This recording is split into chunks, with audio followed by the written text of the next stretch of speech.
Shalom, selamat hari Minggu, selamat beribadah buat Bapak Ibu, jemaat dan simpatisan GKI Cipinang Indah, baik yang hadir secara onsite di gereja maupun secara daring melalui channel YouTube GKI Cipinang Indah dari rumah ataupun tempat masing-masing. Ibadah kita minggu ini akan dilayani oleh Ibu Pendeta Grace Bustami dengan tema Pertobatan diri membawa sukacita di sorga. Perlu kami sampaikan bahwa terhitung mulai minggu ini 11 September 2022 untuk persembahan yang diantarkan melalui amplop persembahan akan dikumpulkan dengan memasukkan ke dalam kotak persembahan yang ada di depan yang akan dimasukkan pada saat persembahan.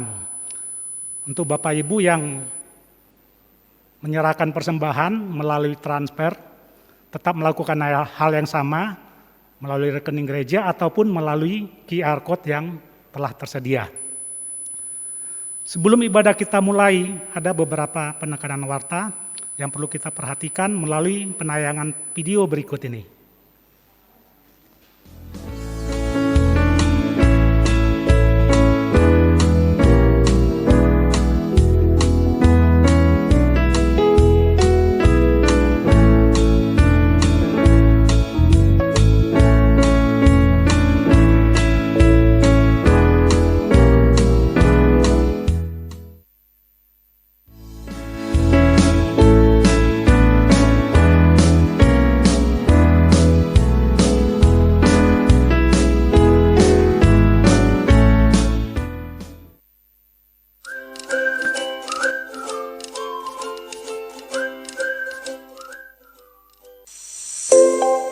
Shalom Jemaat GKI Cipinang Indah yang terkasih, dalam rangka menyambut bulan keluarga tahun ini, kami ingin mengajak seluruh jemaat untuk berbagi kasih keluarga dalam bentuk nyata, yaitu berbagi ke orang-orang yang membutuhkan. Kami, Komisi Pemuda dan Remaja, akan mengadakan bakti sosial ke Yayasan Doa Embun Kasih. Yuk kenalan lebih dekat.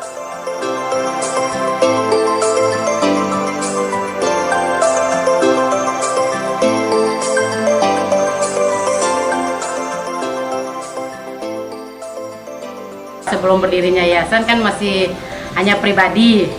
Jadi waktu itu kita di Priuk, itu tahun 95. Nah, 1995 itu awalnya kita ngambil pasien orang, maksudnya anak di jalan, perempuan yang telanjang, itu pun papa yang ngambil. 50.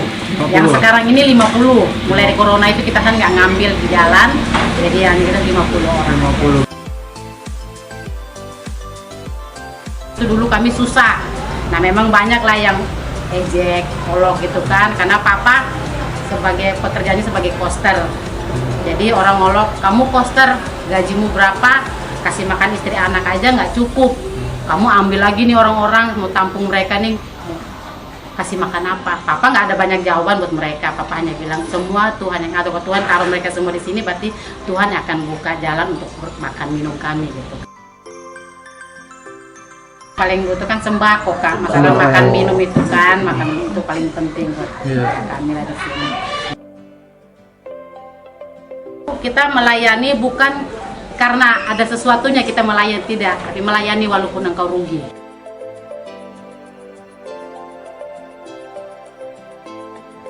Nah, jemaat bisa ikut membantu saudara-saudara kita di Yayasan Doa Embun Kasih dengan cara berikut ini. Melalui paket merchandise dengan detail seperti di bawah ini.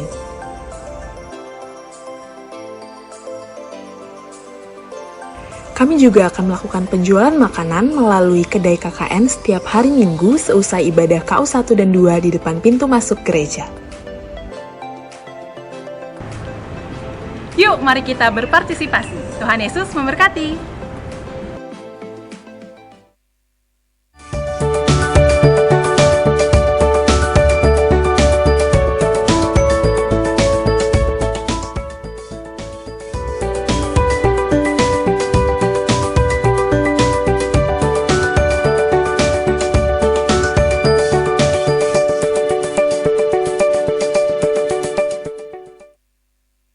BPK Penabur Jakarta membuka penerimaan siswa baru tahun pelajaran 2023-2024 mulai 20 Agustus 2022. Dapatkan 6 benefits sebagai berikut. Early Bird, Sibling Existing atau Sibling Bersamaan, Alumni Reward, Siswa Berprestasi, Bundling Package TK dan SD. Khusus untuk GKI Membership dapatkan cashback Rp1.000.000. Syarat dan ketentuan berlaku. Daftarkan segera putra-putri Anda di BPK Penabur Jakarta melalui website psb.bpkpenaburjakarta.or.id. Untuk informasi lebih lanjut, silakan hubungi kami melalui nomor WhatsApp 0878 20 20 0031.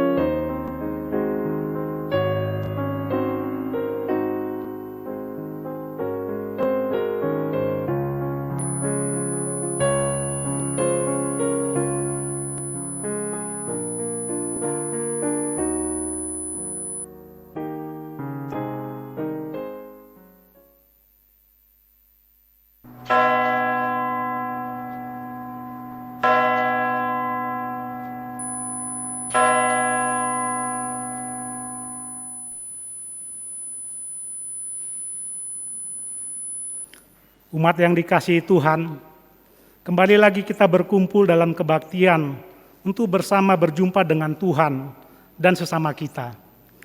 Mari kita berdiri memuji Tuhan dengan riang.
Kebaktian kita saat ini terjadi oleh pertolongan Tuhan Pencipta langit dan bumi.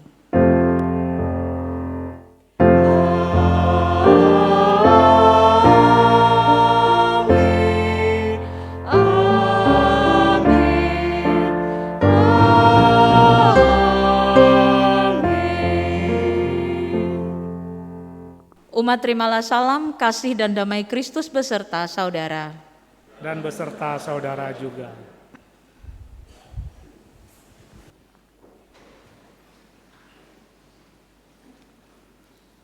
Tuhan Allah kita begitu mengasihi kita. Kalaupun kita sering berusaha menghilang darinya, Dia masih dengan sabar mencari dan menemukan kita. Itu karena sebenarnya kita tidak pernah hilang, tidak bisa lepas dari perhatian Tuhan. Tuhan menantikan kita untuk bertobat, berbalik dari arah yang salah, dan kembali kepadanya. Dalam Lukas 15 ayat 7, Yesus berkata, "Demikian juga akan ada sukacita di sorga, karena satu orang berdosa yang bertobat, lebih daripada sukacita, karena 99 orang benar yang tidak memerlukan pertobatan. Bertobatlah, saudara juga saya."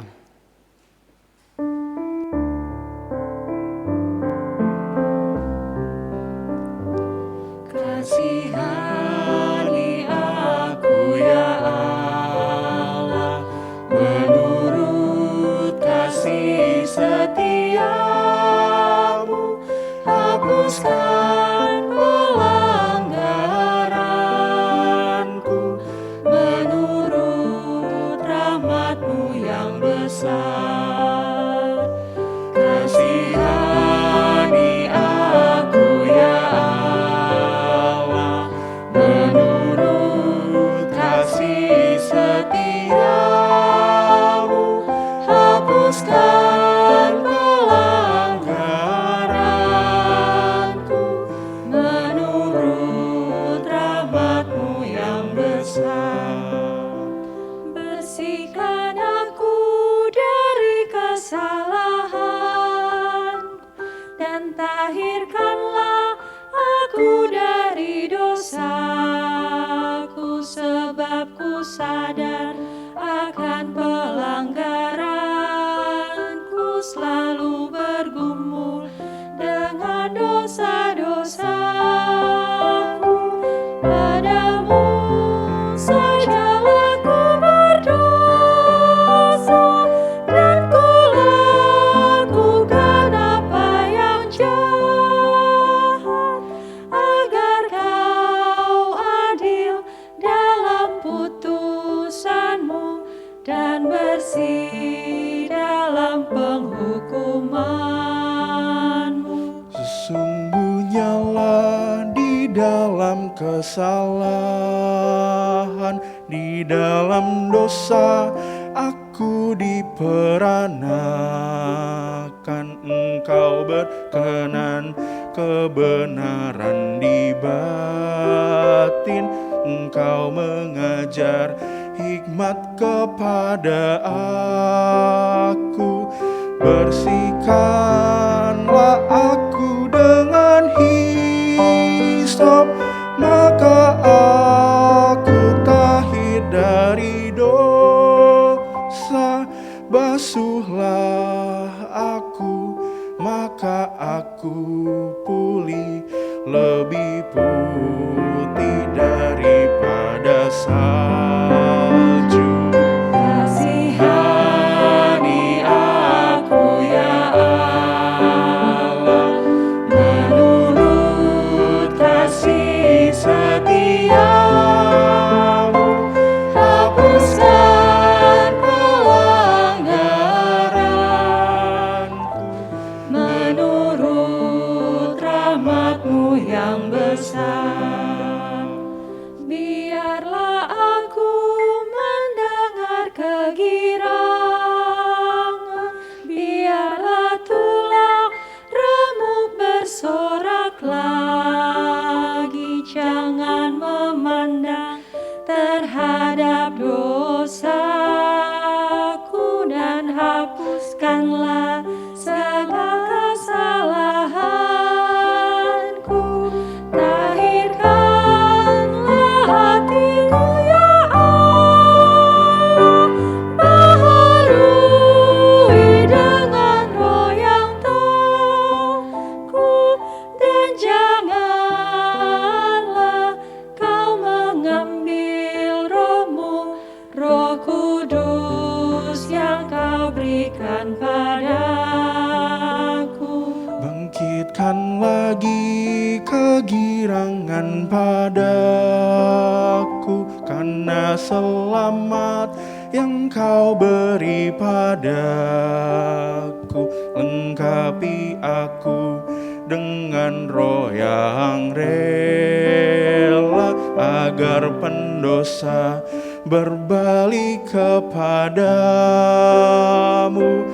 Lepaskan ku dari hutang darah, Kaulah Allah keselamatanku, maka tidak ku kan bersorak-sorai memberitakan keadilan-Mu. Kasihani aku ya Allah, menurut kasih setiamu, hapuskan pelanggaranku menurut rahmat-Mu yang besar.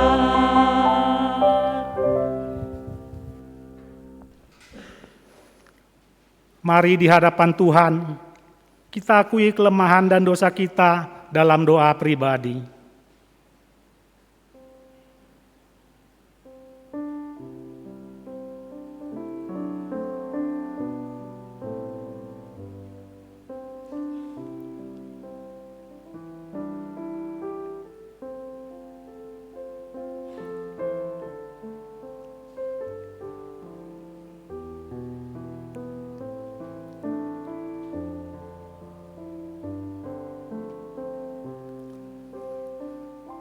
Rahmat-Mu ya Tuhan, sungguh luar biasa. Akan tetapi terlampau sering kami menganggapnya hampa tanpa makna. Kami memilih berusaha sendiri, lalu gagal dan gagal lagi, berdosa dan berdosa lagi. Kasihanilah kami ya Tuhan, yang dalam segala kesalahan kami, Engkau dengan sabar menunggu kami untuk sadar dan kembali kepada Engkau. Dalam segala kelemahan kami, Engkau dengan sabar menopang dan menggendong kami dalam kasih-Mu yang setia. Kepada Tuhan sajalah kami mohon pengampunan dan penguatan. Di dalam nama Yesus kami berdoa. Amin.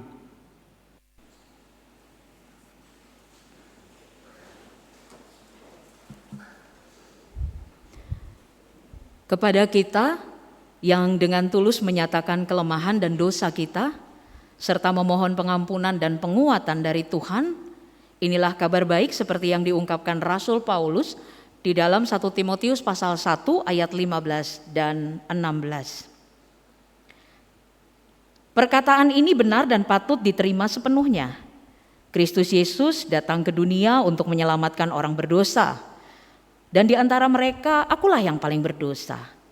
Tetapi justru karena itu aku dikasihani, agar dalam diriku ini sebagai orang yang paling berdosa, Yesus Kristus menunjukkan seluruh kesabarannya.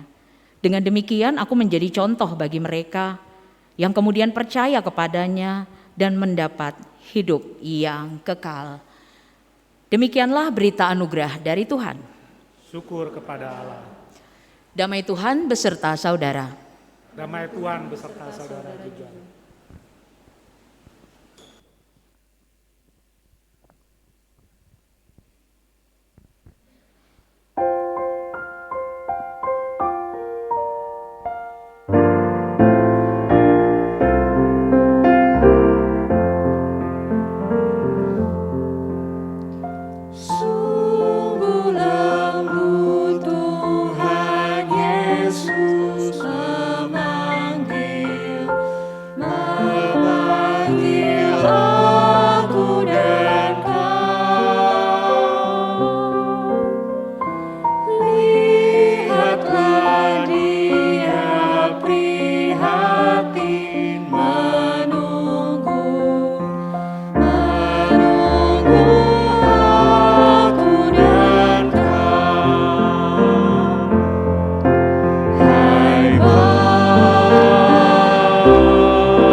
berjanji memberikan kasih-Nya kepada aku dan kau. Ia mengampuni orang berdosa seperti aku dan kau. Hai mari datanglah, kau yang lelah, mari datanglah. Sungguh lembut Tuhan Yesus memanggil, kau yang sesat, marilah.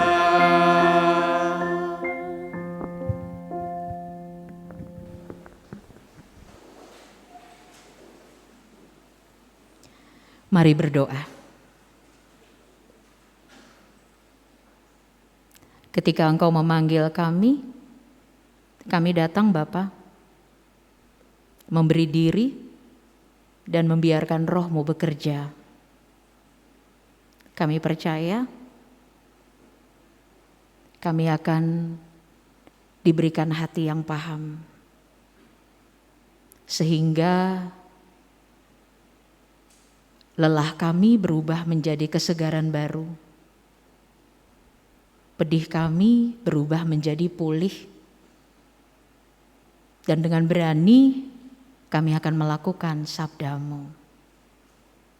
Mari ajari kami Bapa, di dalam nama Tuhan Yesus, firman hidup kami berdoa. Amin. Bacaan Alkitab kita hari ini berdasarkan Injil Yesus Kristus menurut Lukas pasal 15 ayat 1 sampai 10. Lukas pasal 15 ayat 1 sampai 10 yang memberitakan demikian. Para pemungut cukai dan orang-orang berdosa biasanya datang kepada Yesus untuk mendengarkan Dia. Maka bersungut-sungutlah orang-orang Farisi dan ahli-ahli Taurat, katanya, ia menerima orang-orang berdosa dan makan bersama-sama dengan mereka. Lalu ia mengatakan perumpamaan ini kepada mereka. Siapakah di antara kamu yang mempunyai 100 ekor domba dan jikalau ia kehilangan seekor di antaranya, tidak meninggalkan yang 99 ekor di padang gurun dan pergi mencari yang sesat itu sampai ia menemukannya? Dan kalau ia telah menemukannya, ia meletakkannya di atas bahunya dengan gembira. Dan setibanya di rumah, ia memanggil sahabat-sahabat dan tetangga-tetangganya serta berkata kepada mereka, bersukacitalah bersama-sama dengan aku, sebab dombaku yang hilang itu telah kutemukan. Aku berkata kepadamu, demikian juga akan ada sukacita di sorga karena satu orang yang bertobat, lebih daripada sukacita karena 99 orang benar yang tidak memerlukan pertobatan. Atau perempuan manakah yang mempunyai 10 dirham dan jika ia kehilangan satu di antaranya, tidak menyalakan pelita dan menyapu rumah serta mencarinya dengan cermat sampai ia menemukannya. Dan kalau ia telah menemukannya, ia memanggil sahabat-sahabat dan tetangga-tetangganya serta berkata, bersukacitalah bersama-sama dengan aku sebab dirhamku yang hilang itu telah kutemukan. Aku berkata kepadamu, demikian juga akan ada sukacita pada malaikat-malaikat Allah karena satu orang berdosa yang bertobat. Demikian pembacaan Alkitab. Berbahagialah kita yang menerima, merenungkan dan melakukan firman Tuhan dalam kehidupan setiap hari. Haleluya.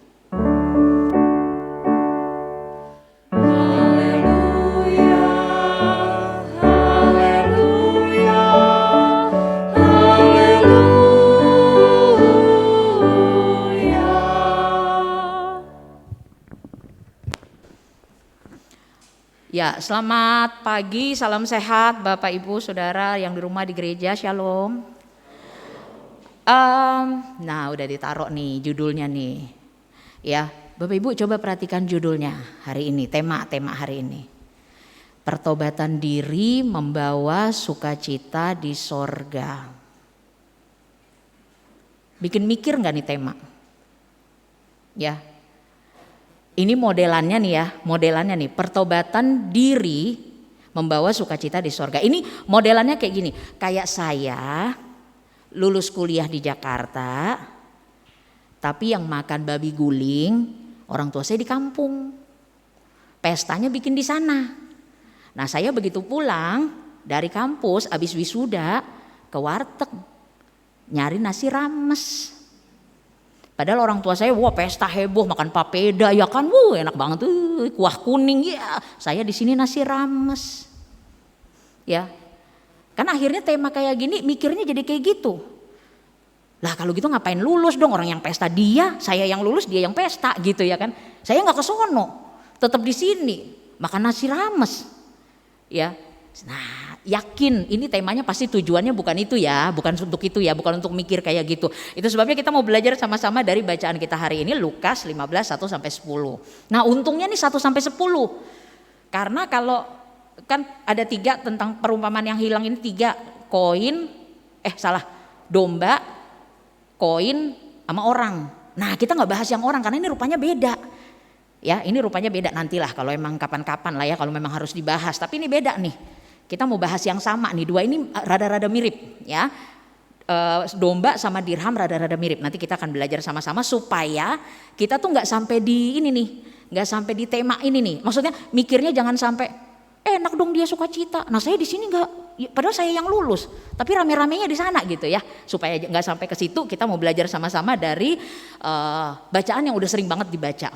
Nah jebakan Batman-nya bacaan yang sudah sering dibaca adalah pelayan firman nih.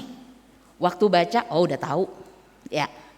Jemaat juga waktu lagi dibacain dari mimbar, udah tahu. Pasti bakal ngomong orang tersesat, hilang, terus dicari, ketemu, sukacita deh, udah selesai. Tapi saya mau ngasih tahu nih Bapak Ibu, semua ayat di dalam Alkitab mau dibaca berapa kali pun pasti nanti ditongolin deh hal yang baru. Dimunculin deh nanti pasti hal yang baru. Karena saya sendiri pun juga ketika mempersiapkan renungan ngadepin ayat Alkitabnya tuh kosong, dalam arti gini. Apalah yang mau disampaikan, apalah gitu ya. Apa yang mau didapat ya terserah Tuhan gitu ya. Nanti baru dibaca, kaget sendiri. Ya. Karena hari ini begitu baca dan tadi itu terjebak untuk kok jadinya renungannya jadi biasa banget ya. Kan Bapak Ibu udah datang ke sini, terus renungannya biasa aja kayak yang kemarin-kemarin gitu ya. Dapet 2 fakta ya, yang akhirnya membuat ini nih siap untuk dibagikan ya Bapak Ibu ya. Cuma 2. Semoga cepet khotbahnya ya. Yang pertama,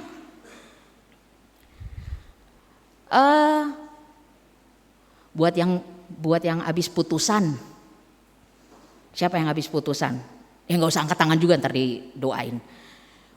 Kenapa kita kalau putus rasanya sakit? Kenapa kalau putus rasanya sakit?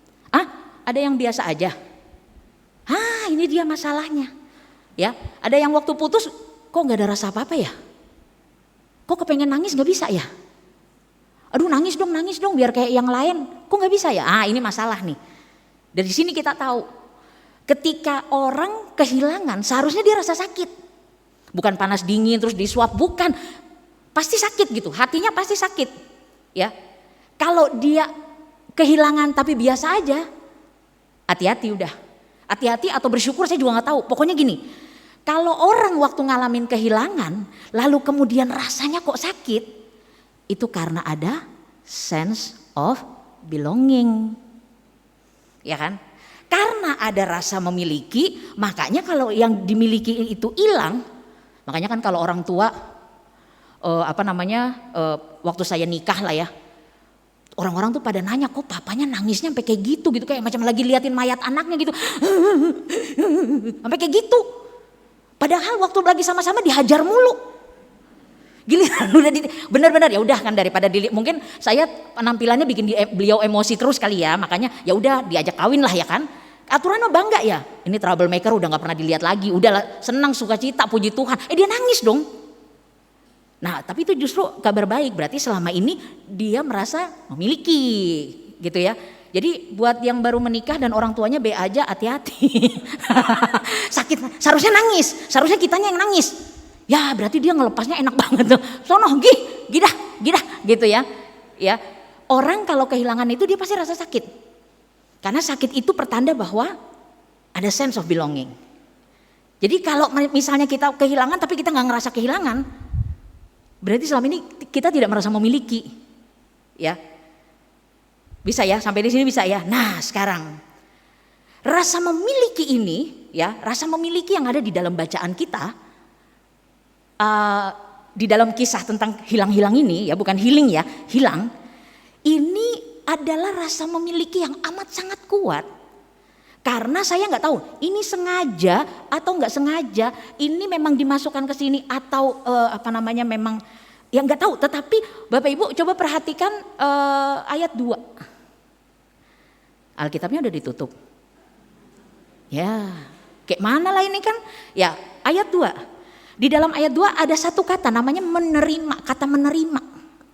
Oke, itu adalah komentarnya orang-orang Farisi dan ahli-ahli Taurat ya. Ia menerima orang-orang berdosa dan makan bersama-sama dengan mereka. Kelihatannya biasa aja ya, menerima ya. Tapi rasa memiliki yang kuat sehingga rasa kehilangan yang dirasakan oleh pemilik domba maupun pemilik dirham ini begitu kuat. Ketahuannya di kata tadi. Akhirnya ketahuan di kata tadi. Kenapa?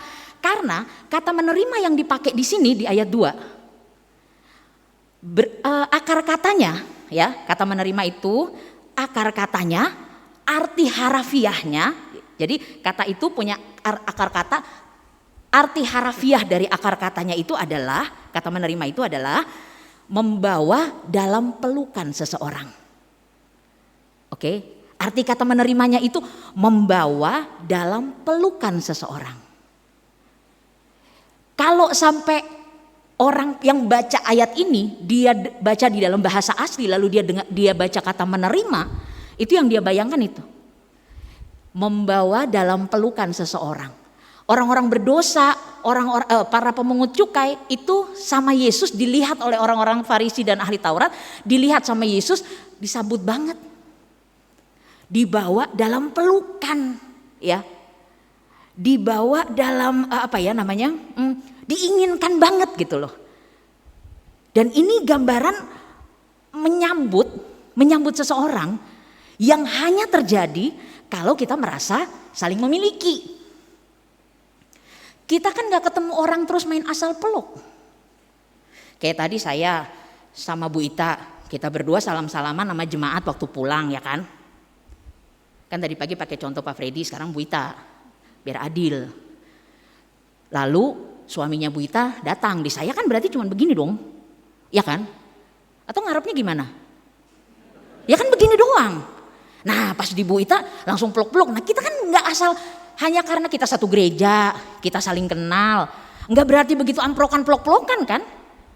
Kan bisa kalau sampai suaminya Bu Ita datang terus peluk-pelukan cipika-cipiki, habis kita udahannya. Ya. Urusannya jadi panjang gitu ya. Rasa ketika seseorang menyambut di dalam pelukan itu nggak asal. Justru kalau suaminya Bu Ita main lewat aja gitu ya, salaman sama Bu Ita kayak salaman sama saya, waduh di rumah urusannya lain. Kan? Karena kita nggak asal ketemu orang pelok, enggak. Hanya orang yang kita merasa ada rasa memiliki, sense of belongingnya ada, baru kita bisa menyambut dalam pelukan, membawa dalam pelukan. Gitu ya. Makanya sekarang kita bisa bayangkan ya, kenapa sampai orang-orang Farisi, ahli-ahli Taurat itu pada marah, ngamuk. Karena mereka lihat yang Yesus lakukan itu seharusnya untuk mereka. Kan mereka yang orang benar. Mereka yang berusaha melakukan hukum Taurat. Mereka yang punya ide, ya orang Yahudi itu punya ide gini. Kalau Tuhan berkenan sama puasa yang cuma 1 kali, dalam 1 tahun itu cuma sekali puasa. Ya kita bikin lebih ini lagi, dalam 1 minggu kita puasa 2 kali. Masa Tuhan gak berkenan gitu. Jadi mereka tuh orang puasanya setahun sekali. Nah mereka ini puasanya 1 minggu 2 kali. Senin Kemis jadinya ya. Puasanya modelannya kayak gitu. Nah mereka tuh saking berusaha untuk benar. Jadi mereka waktu lihat gitu, lah kok dia bikin menyambut dalam pelukan, merasa memiliki, kenapa ke orang-orang berdosa? Kenapa bukan ke mereka yang selama ini berusaha untuk hidup benar, berusaha untuk menjalankan puasa, berusaha untuk melakukan apapun sesuai dengan hukum Taurat setepat-tepatnya. Mau Sabat keringet gak boleh netes, udah mereka jalanin semuanya. Lah ini yang dipeluk malah orang berdosa, yang disambut, yang diajak makan, yang kayaknya bilang gini, akhirnya yang selama ini ditunggu-tunggu, masuk makan, itu justru orang berdosa. Ini nih gak umum, ini gak normal. Ini bertentangan dengan yang umum, yang biasa. Penyambutan seperti itu harus untuk ahli Taurat dan orang-orang Farisi, bukan untuk pemungut cukai dan orang-orang berdosa. Tapi Bapak Ibu Saudara, justru inilah kabar baiknya dari fakta pertama. Ya, gara-gara atau karena bacaan ini, sekarang setiap kita bisa lega. Kenapa bisa lega?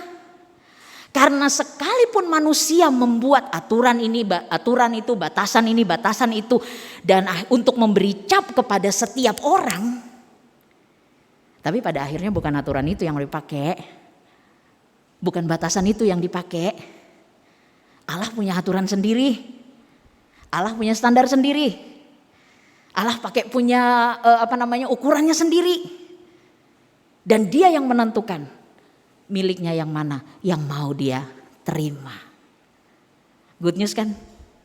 Kita jadi tenang. Buat orang lain kita gak masuk hitungan. Tetapi ayat ini justru membuat kita jadi lega. Tuhan gak pakai aturan buatannya si Ono, si ini, si itu. Tuhan punya aturan sendiri.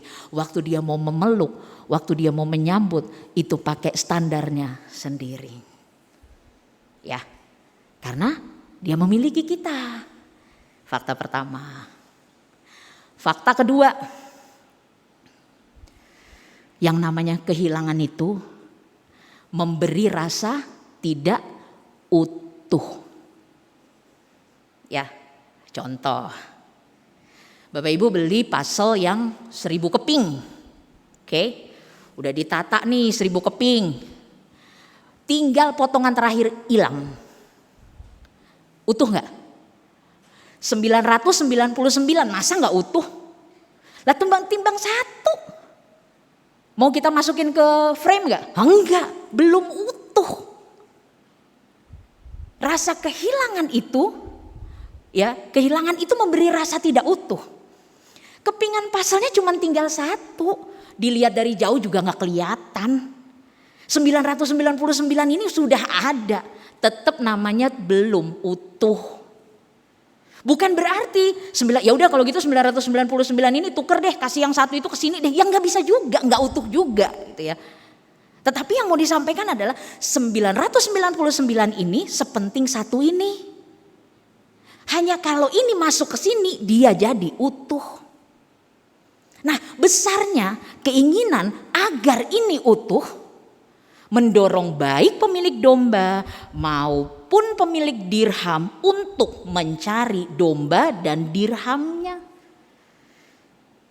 Kalau tadi kita lihat rasa memiliki itu mempengaruhi cara orang menyambut. Ya, kalau tadi yang fakta pertama. Kalau rasa utuh, ingin supaya ini utuh, itu mendorong orang untuk mencari sampai ketemu.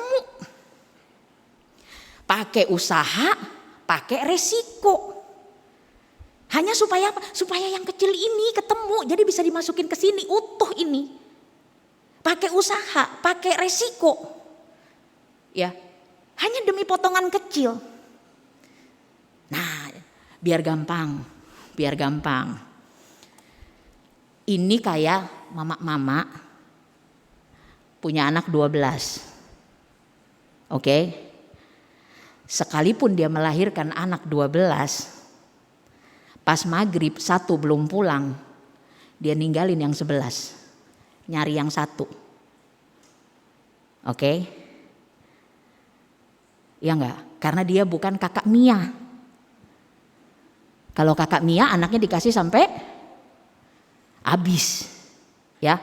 Nah, kalau mama ini anaknya 12, 1 belum pulang waktu maghrib, 11 ditinggal cari yang 1. Akhirnya sekarang udah jadi orang tua saya baru tahu walaupun anak cuma 2 ya. Yang 1 belum pulang sekolah itu kepikiran, overthinking. Ya, sekarang kenapa saya itu baru ngertinya gini, kenapa ya orang tua zaman dulu itu ya, anak hilang nih, ya belum pulang nih.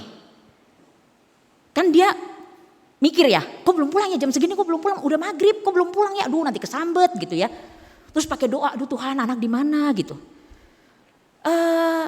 Dia keluar nih nyari, ya kan, tanyain tetangga-tetangga gitu sambil, ya ampun Tuhan ada di mana ini, ya, aduh Tuhan ada di mana.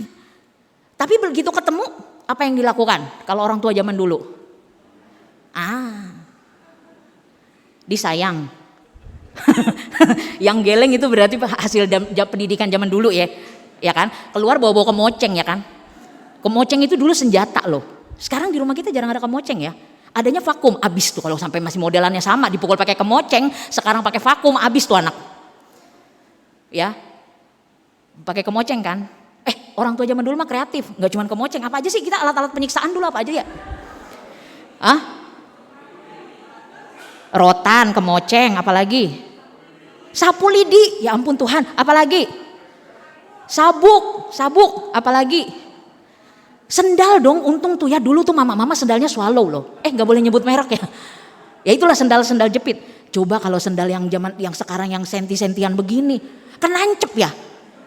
Kalau dipakai buat tampar gitu ya, set masuk tuh heelnya.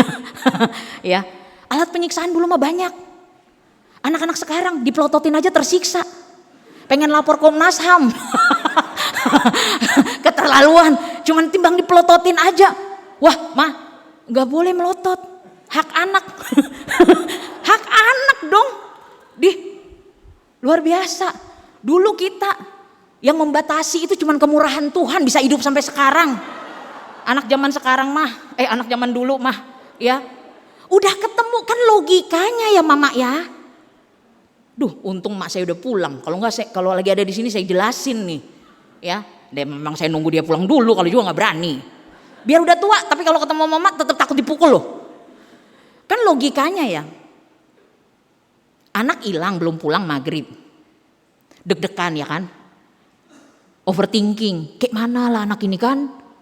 Apa ditangkap orang, terus dimasukin kontainer, dibawa jadi perdagangan manusia, ginjalnya diambil, mendingan buat saya tuh ginjal ya kan.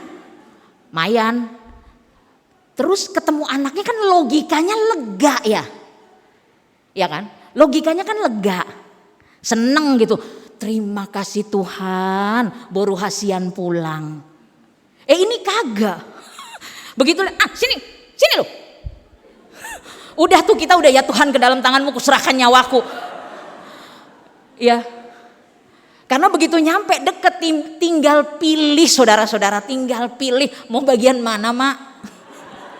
Ya. Ngambil ujung rambut yang di sini, cubit, bukan cubit begini, cubit enggak. Cubit itu kan, kalau ngambil dagingnya banyak kan sakitnya berkurang ya, ya kan. Mau ngambil daging banyak dipelintir juga nggak sakit. Ini ngambil daging kecil, dipakai muter, udahannya betadin, ya. Harusnya kan lega. Tapi justru saya baru ngerti. Oh, karena dulu jarang ada seminar parenting. Ya, kalau sekarang kan kita seminar parenting kan ditakut-takutin, ada hukumnya lo bla bla bla. Kita juga jadi ngeri ya. Ini sebenarnya kita yang orang tua itu anak yang jadi tuan gitu. Tapi Bapak Ibu, mari kita lihatnya begini. Jangan lihat soal cubitan. Oke? Karena itu sebenarnya zaman dulu itu ekspresi leganya mereka yang mukul. Akhirnya baru hasian pulang, gabruk. balik ke sini, balik ngadep ke sono, hajar. Ya, kalau emaknya guru di rumah pasti ada penggarisan. Ya, kalau kami di Maluku itu bisa buat dipukul sampai patah-patah. Udah gitu kan kalau cewek-cewek, saya bilang ke Pak Freddy tadi, kalau yang perempuan kan sebenarnya lebih enak ya, karena kan kita roknya kan ilmu fisika lah. Rasa sakitnya nggak terlalu karena kena kain dulu baru kena badan gitu ya. Tapi gurunya juga lebih pintar. Roknya disuruh ketatin, tarik, set, ya tambah sakit lah. Tetap aja dihajar sampai patah-patah, luar biasa. Gak gunting kuku. Ini kok jadi curhat. Gak gunting kuku. Jadi biasanya kita kalau hari ini pemeriksaan kuku semua pada ngegigitin. Supaya kalau enggak ujung mistar. Petak, aduh. Ya, ngelapor ke orang tua malah kita dihajar. Kalau sekarang kan orang tua ngadu ke sekolah, kita ngadu orang tua ngadu ke sekolah ya. Kalau zaman dulu kan kita ngadu orang tua abis, kita dari sekolah kita kena, dari rumah kita kena. Tetapi justru yang mau kita lihat di sini adalah ya, itu ekspresi leganya mereka. Cuman ya memang modelannya kayak gitu, malah dihajar babak belur. Tapi itulah ekspresi mereka untuk lega. Kalau sekarang kita gituin cucunya nggak mau dia amnesia dia. Ya, kalau dulu dia suka nyiksa kita, amnesia dia. Ya, anak baru diplototin, jangan kayak gitu amnesia. Dulu ini John melotot anaknya juga malah melotot balik. Dilarang loh. Jangan kayak gitu jadi orang tua. Dia amnesia kemana aja. baru insaf sekarang ya, telat keburu udah bengkak-bengkak. Ya, yang kita mau lihat sini adalah justru lega. Waktu potongan kecil ini ketemu, lalu kemudian bisa masuk ke potongan ke susunan yang sudah ada, ini utuh. Rasa utuh ini adalah rasa yang melegakan. Waktu ketemu potongan kecil ini dan ini menjadi utuh, melegakan. Menariknya di sini Bapak Ibu, menariknya Yesus menggunakan dua objek dengan situasi yang sama. Makanya tadi saya bilang hilangnya ada 3, cerita tentang hilang ini ada 3. Tapi yang kita bahas cuma 2 ini. Kenapa? Karena situasinya mirip. Kalau merpati hilang, dilepas, dia tahu cara pulang. Ya, merpati. Kalau anjing hilang, dia tahu jalan pulang. Kalau domba enggak. Domba itu kalau hilang udah hilang. Enggak bisa ngapa-ngapain. Makanya kalau orang punya banyak domba, itu pasti ada anjing penjaga. Untuk ngiringin mereka pulang. Karena domba itu memang enggak tahu jalan pulang. Kalau udah hilang, enggak bisa pulang, enggak tahu jalan balik. Saking nih domba nggak tahu jalan balik, disamain sama koin. Koin kan juga nggak bisa kalau lagi hilang, hai aku di sini kan nggak.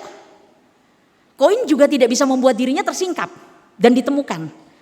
Kita mesti nyari, ya.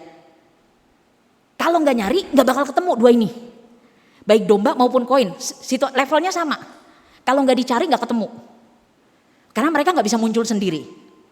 Nah, mereka yang hilang ini adalah orang-orang yang gak ngerti cara balik. Dan Allah tahu mereka gak tahu cara balik. Itu sebabnya Allah mengambil inisiatif untuk mencari. Beda dengan perumpamaan anak hilang. Kalau perumpamaan anak hilang, dia gak dicari. Bapaknya nyari gak? Enggak. Anak itu dibiarin pergi, merasakan sendiri akibat dari keputusannya, menyesal, pulang. Karena dia tahu jalan pulang. Ya. Sementara di dua perumpamaan awal, domba nggak bisa pulang kalau nggak dicari, koin nggak bisa muncul kalau nggak ditemuin. Sehingga kabar baik dari fakta yang kedua adalah karena atau gara-gara bacaan ini, sekarang setiap orang punya harapan. Kalau yang tadi setiap orang lega, kalau sekarang setiap orang punya harapan. Walaupun saat ini kondisi mereka membuat orang gak khawatir sama mereka, membuat orang gak peduli sama mereka, membuat orang tidak menginginkan mereka. Tetapi karena ada bacaan ini, setiap orang punya harapan bahwa Allah yang mencari mereka menjadi alasan mereka untuk percaya bahwa harapan mereka untuk kembali dari satu keping ini dan melengkapi 999 keping, harapan mereka untuk satu domba ini kembali ke kumpulan yang 99 ekor Harapan mereka untuk 1 koin ini kembali dan melengkapi 9 koin yang masih ada, harapan mereka itu ada. Ada harapan. Kalau tadi kita lega, karena Tuhan punya standar sendiri untuk memeluk semua orang. Tuhan punya standar sendiri untuk menerima siapa aja yang dia mau terima dan dia merasa memiliki. Kalau yang kedua ini, kita kabar baiknya adalah bahwa 1 keping ini sepenting 999 keping. 1 domba ini sepenting 99 yang ada. 1 koin ini diharapkan untuk membuat 9 koin yang ada utuh. Hari ini Bapak Ibu Saudara dan saya terima 2 afirmasi. Afirmasi yang pertama, Allah menyambut dengan standarnya. Dia punya standar. Dia menyambut kita dengan standarnya. Jadi gak usah insecure sama orang benar yang menyombongkan benarnya padahal belum tentu benar. Gak usah insecure sama orang-orang kayak gitu. Karena Allah gak nanya mereka, standarmu apa sebelum aku terima dia. Allah punya standar sendiri. 2, afirmasi kedua adalah Allah mencari karena tanpa 1 itu ini gak utuh. Jadi kalaupun kita ditolak sama manusia gak penting. Mereka bukan pemilik. Yang kita khawatirkan adalah kalau kita ditolak oleh sang pemilik. Tetapi kalau kita ditolak oleh manusia gak penting. Selama kita yakin, kita tahu bahwa bagi Allah potongan ini tetap penting, sepenting yang ada di sini. Kalau kita sudah sampai di tahap afirmasi ini, ya Allah menyambut dengan standarnya dan Allah mencari karena yang 1 itu penting dan itu tetap akan membuat yang ini utuh. Kita jadi merasa kayak tanpa Tuhan aku apa sih? Gitu ya. Jadi kita bisa ngerasain lagunya si Rumor dong. Tahu lagunya Rumor? Aku tersesat dan tak tahu arah jalan pulang. Aku tanpamu. Cakep. Ya. Kalau kita sudah sampai di tahap ini, Allah itu punya standar sendiri kok untuk menyambut setiap orang. Dan Allah tuh nyari karena 1 potong ini juga tetap lebih penting, tetap sama pentingnya dengan yang ada, yang lain. Kalau udah sampai di tahap ini, Bapak Ibu Saudara dan saya akan merasa hal yang tadi. Tanpa Tuhan aku apa sih? Jabatanku apa sih? Ya, yang saat ini aku miliki apa sih? Karena jika bacaan ini dipahami dengan sungguh-sungguh, maka siapapun, baik yang hilang maupun yang ada, baik yang nakal maupun yang manis, baik yang anteng maupun yang petakilan, ya akan sama-sama merasa tanpa Allah aku apa. Bapak Ibu Saudara, tujuan besar dari bacaan hari ini adalah pengakuan kita bahwa siapapun kita butuh Allah dan kita nggak bisa hidup tanpa Allah. Saking bergantungnya kita sama Allah, sampai-sampai sekalipun kita nggak ikutan pesta di sorga. Tapi saya mau nanya nih, emang kalau kita diundang ikutan pesta di sono mau? Sekarang nih maksudnya sekarang mau? Hah? Belum kan ya? Mau tapi nanti kan ya? Iya mau tapi nanti. Jadi sekalipun artinya gini, sekalipun waktu seseorang bertobat dan sorga bersuka cita, tapi kita nggak lagi di sorga, kita tetap di sini makan nasi rames gitu ya. Yang sono makan babi guling, yang sini makan nasi rames. Tetapi kita nggak masalah. Di sorga sukacita karena kita di sini bertobat nggak masalah. Karena yang paling penting adalah lega bisa kembali kepada pelukan Allah. Istilah kata nih, istilah kata. Gak apa-apa saya pergi ke warteg beli ramesan. Walaupun papa mama saya sama tetangga-tetangga semua pada makan bagul. Yang penting saya lega udah bisa lulus. Lega udah bisa bertobat. Sekalipun gak ikutan pesta yang di sorga. Tapi lega karena ada pertobatan itu.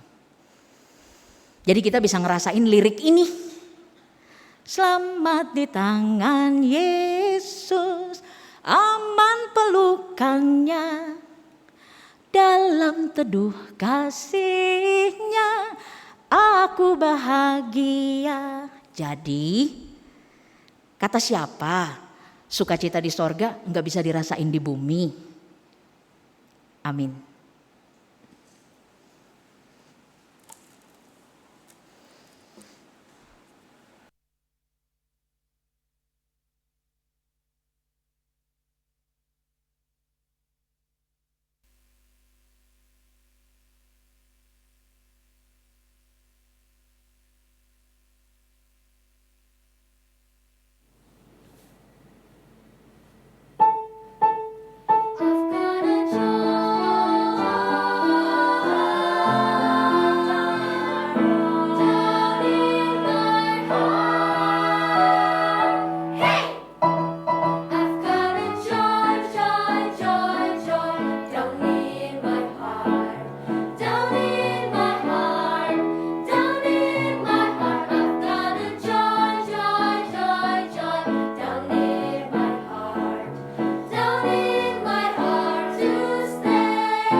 Sebagai umat di tengah sejarah orang percaya, mari kita mengingat janji baptisan kita dan menyatakan pengakuan iman rasuli.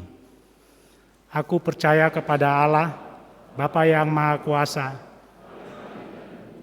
dan kepada Yesus Kristus, anaknya yang tunggal Tuhan kita, yang dikandung dari Roh Kudus, lahir dari anak darah Maria, yang menderita sengsara di bawah pemerintahan Pontius Pilatus, disalibkan, mati dan dikuburkan, turun ke dalam kerajaan maut, pada hari yang ketiga, bangkit pula dari antara orang mati, naik ke sorga, duduk di sebelah kanan Allah, Bapa yang Maha Kuasa, dan dari sana ia akan datang untuk menghakimi orang yang hidup dan yang mati.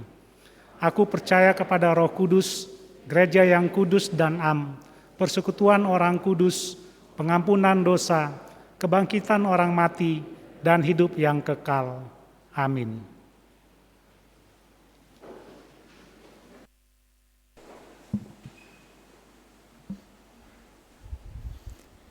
Mari kita berdoa.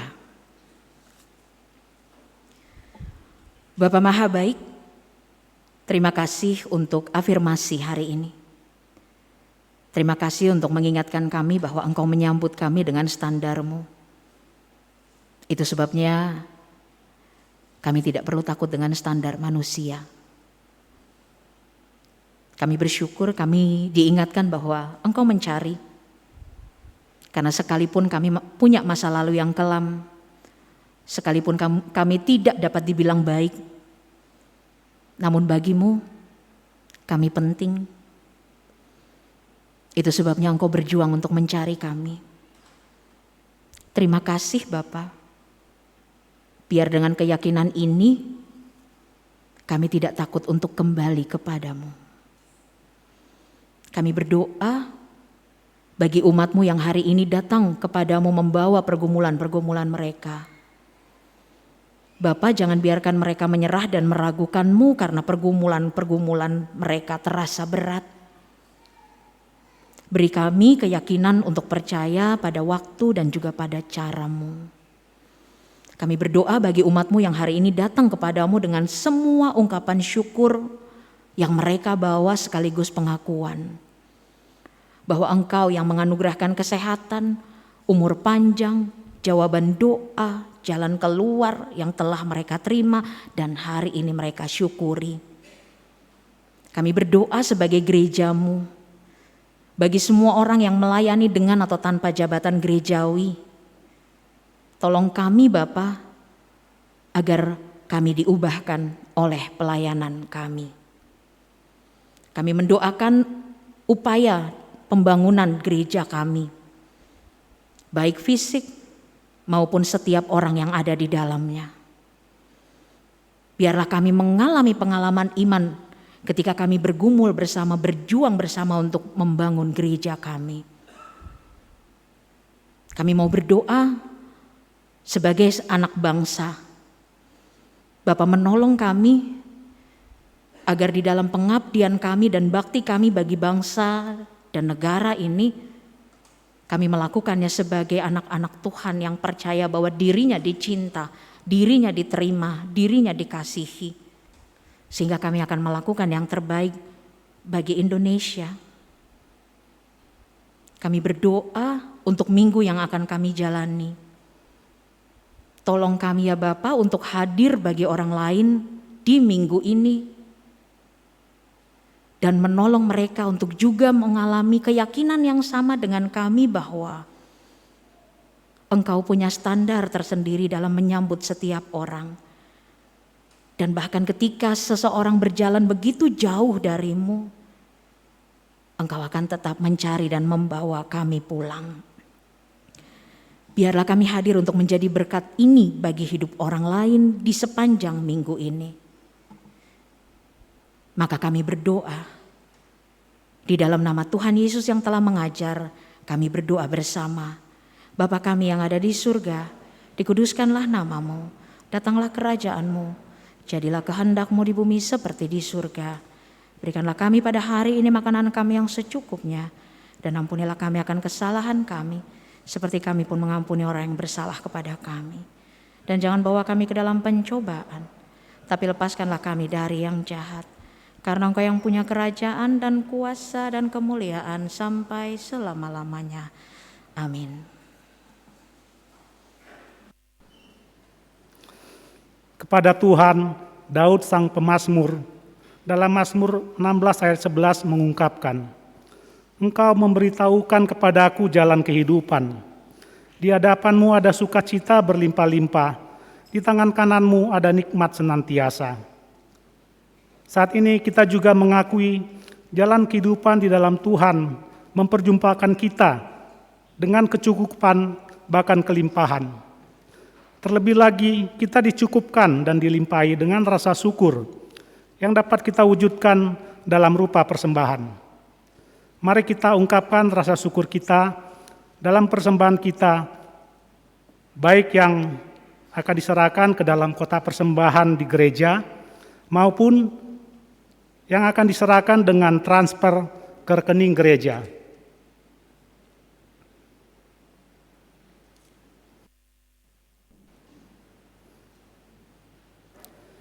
Jemaat, baik yang di lantai ini maupun di mezanin, dipersilakan untuk memasukkan amplop persembahan ke dalam kotak persembahan di depan melalui lorong tengah dan kembali melalui lorong sayap kanan dan kiri. Petugas penetua akan membantu mengarahkan dimulai dari baris bangku paling belakang dan diikuti oleh bangku di depannya. Sambil kita mengumpulkan amplop persembahan, kita angkat pujian dari PKJ 216, berlimpah sukacita di hatiku.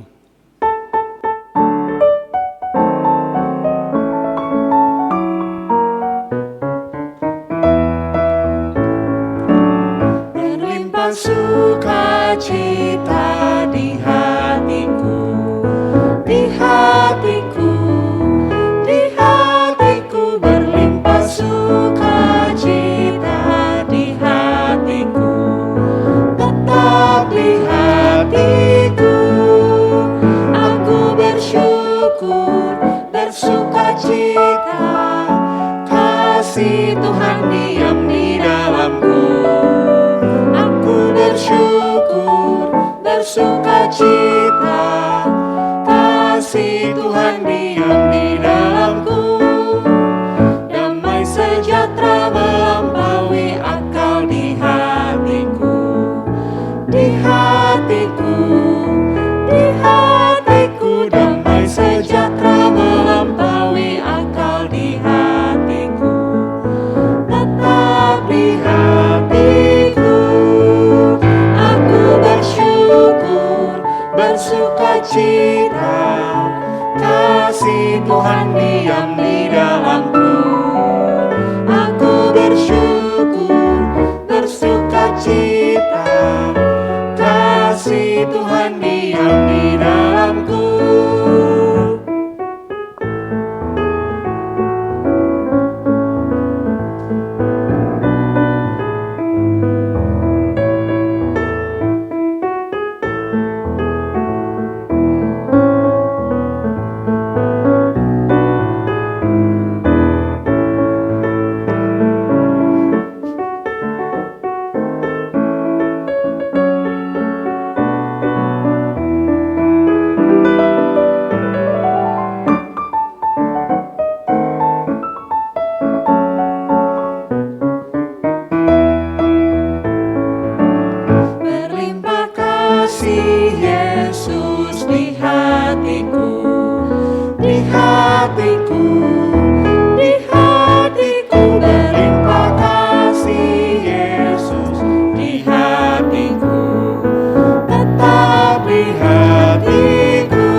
Bersukacita, kasih Tuhan diam di dalamku.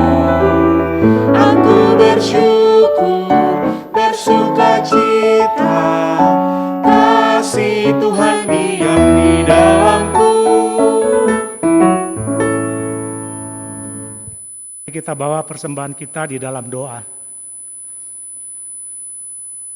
Kami mengucap syukur kepadamu ya Bapa di sorga, oleh karena kasih karunia dan berkat yang selalu kami terima dan nikmati di dalam kehidupan kami hingga saat ini. Kami tahu ya Bapa, bahwa semuanya itu kami peroleh hanya oleh kemurahan-Mu saja. Untuk itu Bapa di sorga, sebagai ungkapan syukur kami, pada saat ini kami datang membawa persembahan. Kiranya Engkau berkenan menerima dan mengkuduskannya, agar kiranya persembahan ini boleh menjadi berkat buat pelayanan kami, dimanapun persembahan ini diperuntukkan ataupun dipergunakan. Biarlah Engkau yang memberikan rasa hikmat bagi tangan-tangan yang mengelolanya, sehingga persembahan ini dapat dipergunakan dengan sebaik-baiknya hanya untuk kemuliaan-Mu saja. Ajarkan kami juga untuk selalu mengucap syukur di dalam segala hal, terutama untuk dapat mempersembahkan hidup kami di dalam pelayanan kami kepadamu. Di dalam nama Putramu kami berdoa dan mengucap syukur. Amin.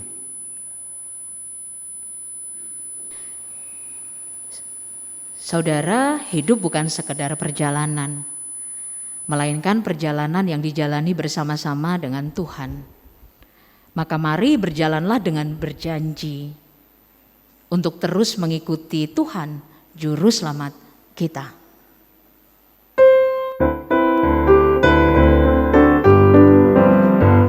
Perubahan besar di kehidupanku sejak Yesus di hatiku. Di jiwaku bersinar terang yang cemerlang sejak Yesus di hatiku. Sejak Yesus di hatiku. Sejak Yesus di hatiku. Jiwaku bergemar bagai ombak besar. Sejak Yesus di hatiku. Aku rindu pergi ke tempat Tuhanku. Sejak Yesus di hatiku. Aku riang gembira berjalan terus. Sejak Yesus di hatiku. Sejak Yesus di hatiku. Sejak Yesus di hatiku.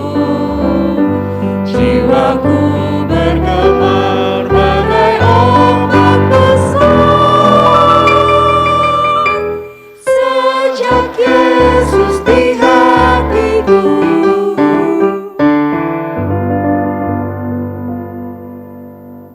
Umat, mari arahkan hatimu kepada Tuhan. Kami mengarahkan hati kami kepada Tuhan. Jadilah saksi Tuhan dalam seluruh hidup saudara. Kami hendak menjadi saksi Tuhan dalam seluruh hidup kami, Terpujilah Tuhan. kini dan selamanya. Kini terimalah berkat Tuhan. Tuhan memberkati engkau dan melindungi engkau. Tuhan menyinari engkau dengan wajah-Nya dan memberi engkau kasih karunia. Tuhan menghadapkan wajah-Nya kepadamu dan memberi engkau damai sejahtera. Haleluya. Amin.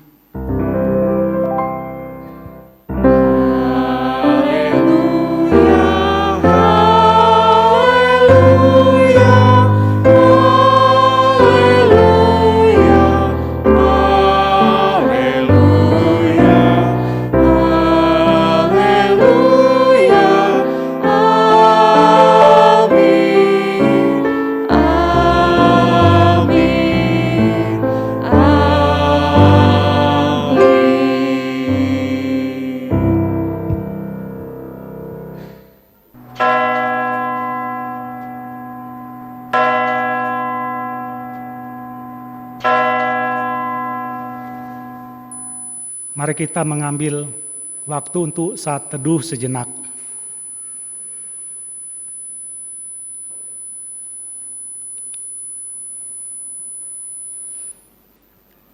Ibadah kita selesai. Terima kasih buat pelayanan Ibu Pendeta Grace Bustami. Selamat hari Minggu, Tuhan Yesus memberkati kita semua.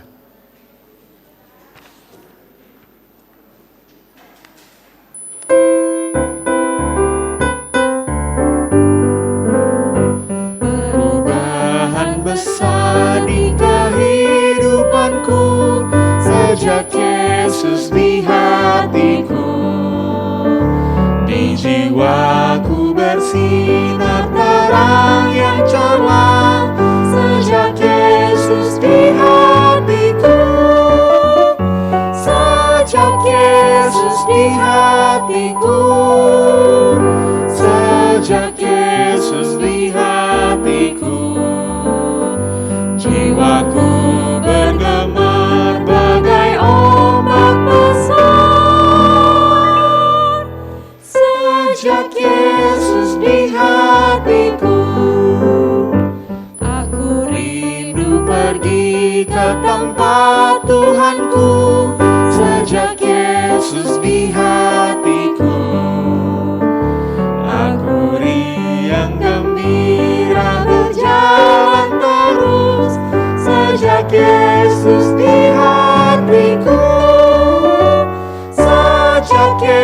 Yesus di hatiku.